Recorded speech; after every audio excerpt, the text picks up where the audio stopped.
다시 한번 한번 확인을 하고 넘어가도록 하겠습니다. 일단 틀어주세요. 다른 사람들이 문화원, 우리 부모님들이고 우리 윗대들이 지금 우리가 사회를 이끌고 나갈 사람들은 일본한테 고마운 생각을 해야 돼. 일본한테 참 고마운 마음. 잠깐만요. 왜 영상 자료 틀지 않습니까? 음성 반출은 이 양 간사 간의 성의이 필요한 사항입니다. 음성 반출이 양 간사 간의 합의가 필요하다는 내용은 또 어디에 있습니까? 누가 만든 법인가요?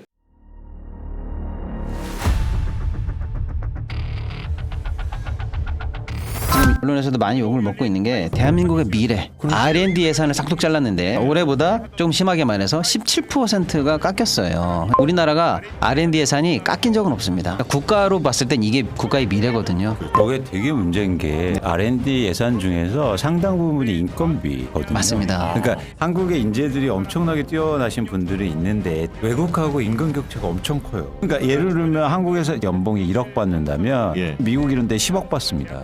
왜 여기에서 일해요? 그나마 한국에 있고 내가 정부에서 일한다는 이런 어떤 자긍심. 근데 그렇습니다. 그것마저 깎는다? 왜 그럼 미국에 안 가겠어요? 근데 제가 더 어이가 없는 거는 그나마 요 예산도 외국 애들하고 나눠 먹도록 하겠다는 방침이 나왔어요. 저는 이게 일본일 가능성이 있다고 아주 봅니다. 높아.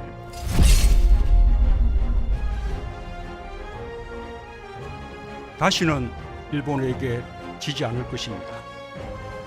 約束を守らないという中においては今までの優遇措置は取れない。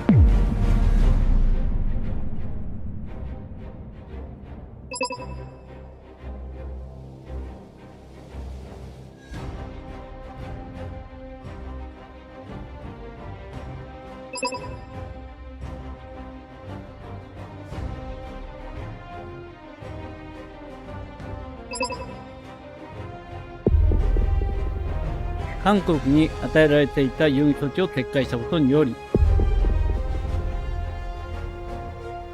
양국 관계에 대한 중대한 도전입니다. 상응하는 조치를 단호하게 취해 나갈 것입니다. ちょっと待ってください。韓国側の提案は全く受け入れられるものでない。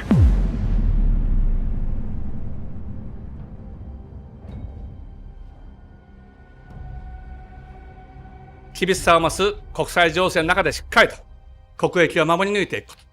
앞으로 벌어질 사태의 책임도 전적으로 일본 정부에 있다는 점을 분명히 경고합니다.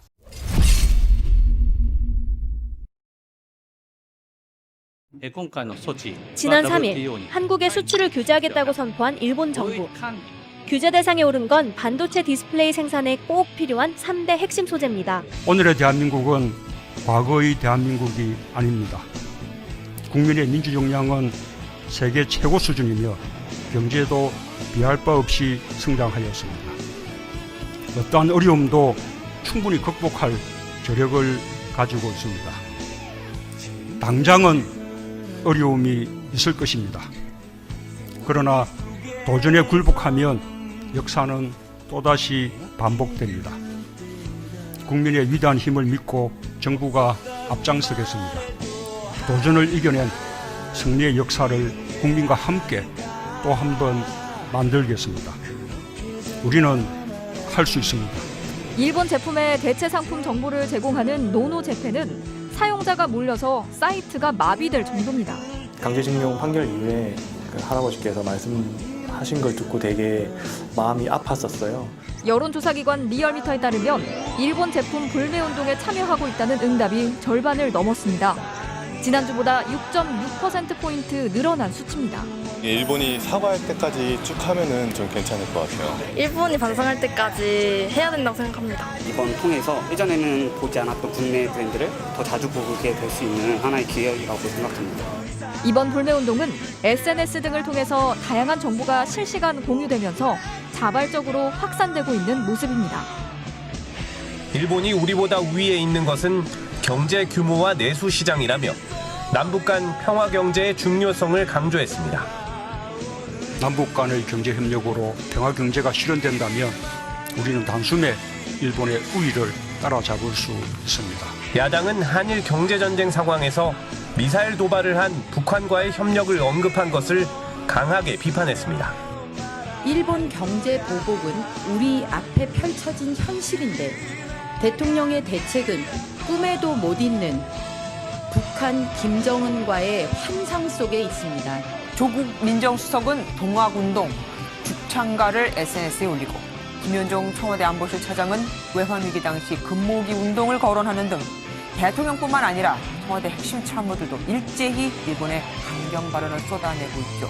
그 와중에 한국은 착실하게 탈일본화를 추진했죠. 먼저 일본을 대체할 나라를 찾아 나섰어요. 유럽이나 미국 같은 데 돌린 부분이 있거든요. 이 수입선을 바꾸면은 원래로 돌아가기가 되게 어렵다고 버스 떠나간다고 소문대서 쓸 없잖아요. 그러니까 일본 자체는 이제 주자들은 배가 아픈 거죠. 국산화 계획도 차근차근 실행했습니다. 정부는 공급이 시급한 20개 품목을 선정해 집중 투자했고 기업들은 국내 소재 부품 기업에 기술 지원을 하며 협력했죠. 그 결과 정부도 그렇고 기업들이 상당히 위기의식을 가지고 발빠르게 좀 침착하게 대응을 잘 한 것 같아요. 이번 한일 경제전쟁에는 한국의 불매운동도 큰 영향을 끼쳤습니다. 한국에서 대응 조치로 노재팬운동이 일지 않았습니까? 특정 제품, 그 다음에 관광 이 정도에서 일본이 오히려 타격을 받았다라는 게 일본 내에서는 전반적인 평가라고 할 수 있죠. 일본 경제지 니혼게이자이 신문이 2019년 11월 보도한 내용. 그리고 1년 3개월이 지난 2021년 2월 니혼게이자이 신문은 완전히 반대되는 내용을 보도하게 됩니다. 일본 정부는 오늘 한국을 수출 심사 우대국, 즉 화이트리스트에 다시 지정한다고 밝혔습니다. 우리가 일본을 먼저 복귀시킨 지 나흘 만입니다. 이로써 강제징용 배상 판결 갈등에서 비롯된 두 나라 간 무역 분쟁은 2019년 8월 이후 약 4년 만에 마무리됐습니다. 다만 우리 기업이 얻을 실익은 기대만큼 크지 않다는 분석도 나옵니다. 그간 공급망을 다변화한 데다 지난달 풀린 반도체 세계 품목 수출 규제 역시 일본산 의존도를 줄여왔습니다. 이런 가운데 일본 정부는 후쿠시마 원전 오염수를 예정대로 봄이나 여름 무렵에 방류하겠다는 입장을 재차 밝혔습니다. 문재인 대통령이 신임 주한 일본 대사를 만나 원전 오염수 방류 결정에 대해 우려를 나타냈습니다.